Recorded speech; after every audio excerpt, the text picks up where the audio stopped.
Jangan lupa like, komen, dan share YouTube TVRI Bengkulu dan nyalakan loncengnya ya.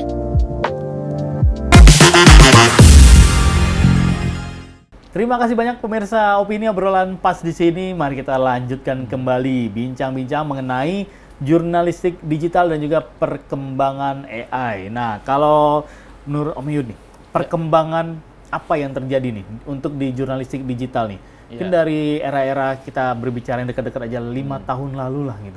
Hingga sampai sekarang yang sudah tadi Om Yud share bahwa ada 80-an kurang lebih untuk media online yang ada di Bengkulu.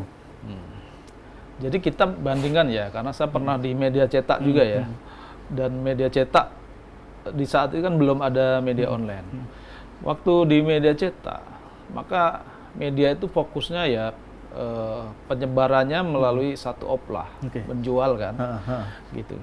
Jadi yang perlu dijaga adalah istilahnya ya oplah, distribusinya. Nah, kalau sekarang distribusi untuk berita itu tidak hanya satu. Meskipun kita ada web ya, media online itu kan platform utamanya website. Tapi itu juga tidak cukup ternyata. Karena sekarang tuh medsos juga sangat berkembang. Jadi yang dikerjakan teman-teman jurnalis sekarang itu selain membuat berita untuk di-upload atau ditayangkan di media websitenya atau portal beritanya, itu harus juga membuat video kadang. Iya, video yang itu didistribusikan bisa melalui YouTube, TikTok, atau Facebook, gitu. Nah, jadi kalau distribusinya tidak kencang, ya informasi itu susah juga, gitu ya.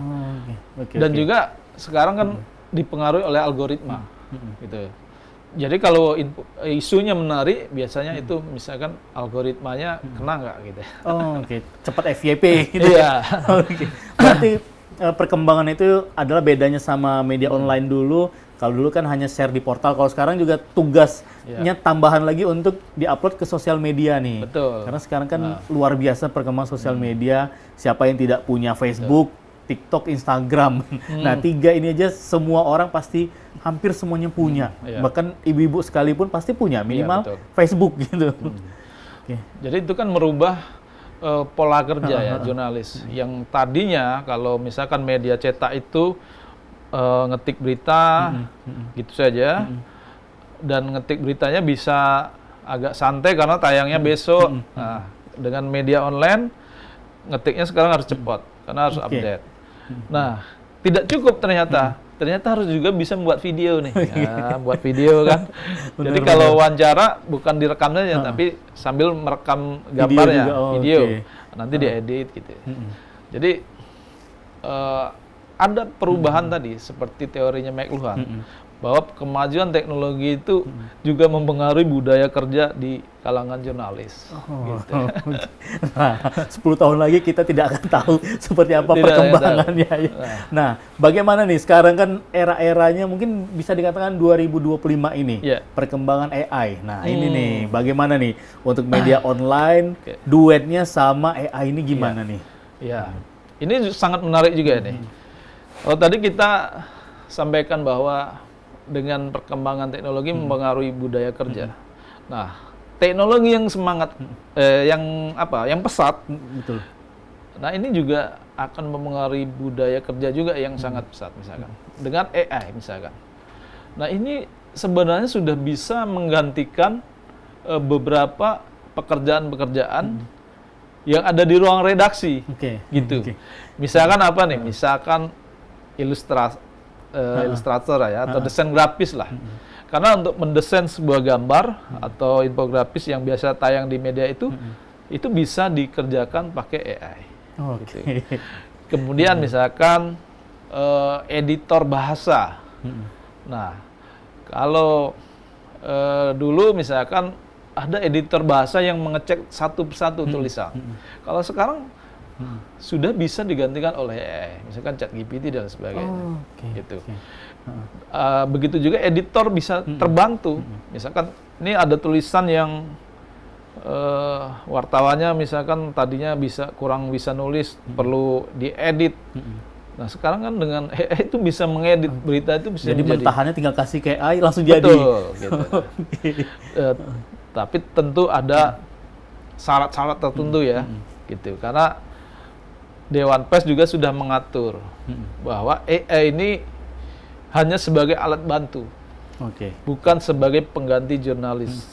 Ya, dan memang tidak akan bisa menggantikan jurnalis itu. Benar. Nah, karena yang masukin berita itu juga ke sosial media kan dari jurnalis juga, makanya AI bisa tahu gitu. Nggak mungkin AI yang gentayangan. Iya. Dan Dewan Pers itu memberi ruang ya, dan sudah membuat aturan. Nah, salah satunya itu. Jadi tidak boleh percaya sepenuhnya terhadap AI gitu. Nah, tapi harus tetap verifikasi, tetap.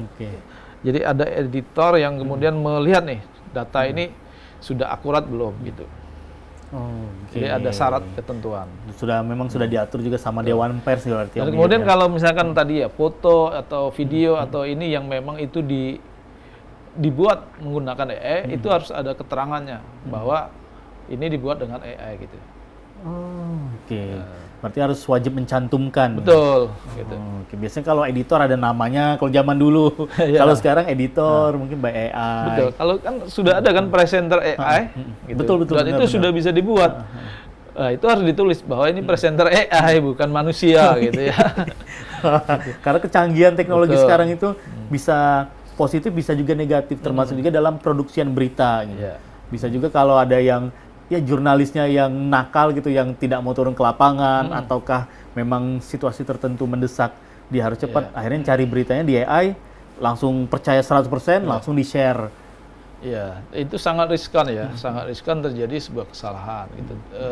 Kemudian pasti tidak akan akurat ya, karena jurnalis data yang harus diolah itu kan harus berdasarkan fakta di lapangan gitu. Kita contoh aja lah, misalkan kalau ada kebakaran gitu atau ada peristiwa apa gitu, itu AI belum bisa menceritakan. Gitu. Jadi memang harus jurnalis harus turun mengambil datanya, bagaimana peristiwanya gitu. Nah, kalau untuk mengolahnya bisa aja mungkin gitu. Apakah sesuai atau enggak, misalkan nanti dikoreksi lagi. Tapi kalau kemudian sepenuhnya menggunakan AI, misalkan ChatGPT atau Gemini dan sebagainya, nah itu bisa jadi tidak sesuai fakta di lapangan gitu. Dan berdasarkan peraturan yang sudah disosialisasikan oleh Dewan Pers itu tidak diperkenankan gitu.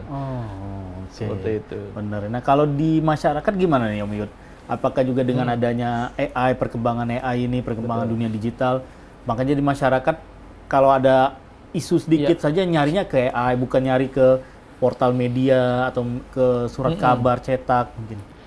Kalau mengenai isu, nah menarik kan gini, AI itu mungkin belum bisa mengupdate ya peristiwa-peristiwa terbaru gitu. Apa yang terjadi saat ini misalkan di Bengkulu itu belum akan terdeteksi oleh AI. Tapi jurnalis bisa mencari informasi-informasi yang update gitu. Nah, kalau masyarakat misalkan ingin mencari informasi-informasi yang lama, mungkin bisa misalkan di mana tempat wisata yang menarik di Bengkulu misalkan, itu di AI mungkin bisa gitu. Nah, tapi kalau misalkan hari ini ada peristiwa apa ya di kejaksaan gitu kan, di Polda atau di Pemda Bengkulu sedang ada apa nih gitu kan, informasi-informasi yang update itu, nah itu AI belum bisa jawab. Gitu. Tadi jawabannya saya tidak tahu. Makanya jurnalis tetap dia harus ke lapangan gitu.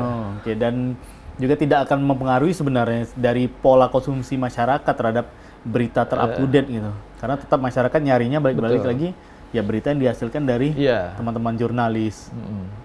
Masyarakat kan pada prinsipnya mencari informasi terbaru gitu ya. Apa peristiwa yang sedang hangat gitu ya. Dan itu tentu dari karya-karya teman-teman jurnalis yang ke lapangan lah yang kemudian bisa mereka nikmati informasinya itu. Nah, Di AI itu belum bisa gitu. Oh, oke. Gitu. Nah, kalau berbicara jurnalistik digital, nah ini kalau dulu surat kabar cetak, mungkin berita kejadian hari ini bisa langsung diedit dan atau dicetaknya besok baru masyarakat tahu. Nah, kalau di jurnalistik digital ini ada masa apa kita bilang masa expirednya nggak? Misalnya mungkin habis kejadian ini pokoknya 1 jam wajib langsung di share ke portal atau ke website atau minimal 6 jam atau memang harus ada ketentuannya nggak, Om? Nah, sebenarnya tidak ada ketentuannya, Bang Iqbal. Tapi ini kan biasanya kalau ada sebuah berita yang menarik ini, media pasti dia cepet-cepetan gitu, karena yang dikejar ada traffic ya, pengunjung gitu. Betul. Nah, jadi kalau terlambat bisa jadi nanti momennya udah habis gitu ya. Jadi tidak ada mau ditayangkan nanti atau berapa besok, sebenarnya tidak ada masa tidak melarang. Hanya saja nanti kalau momentumnya sudah lewat kan sangat disayangkan. Oke, benar-benar. Jadi seperti itu nih pemirsa Opini. Dan Om Yud, kita tahan dulu obrolan kita di segmen ini, dan untuk Anda jangan kemana-mana pemirsa Opini, obrolan pas di sini akan kembali lagi.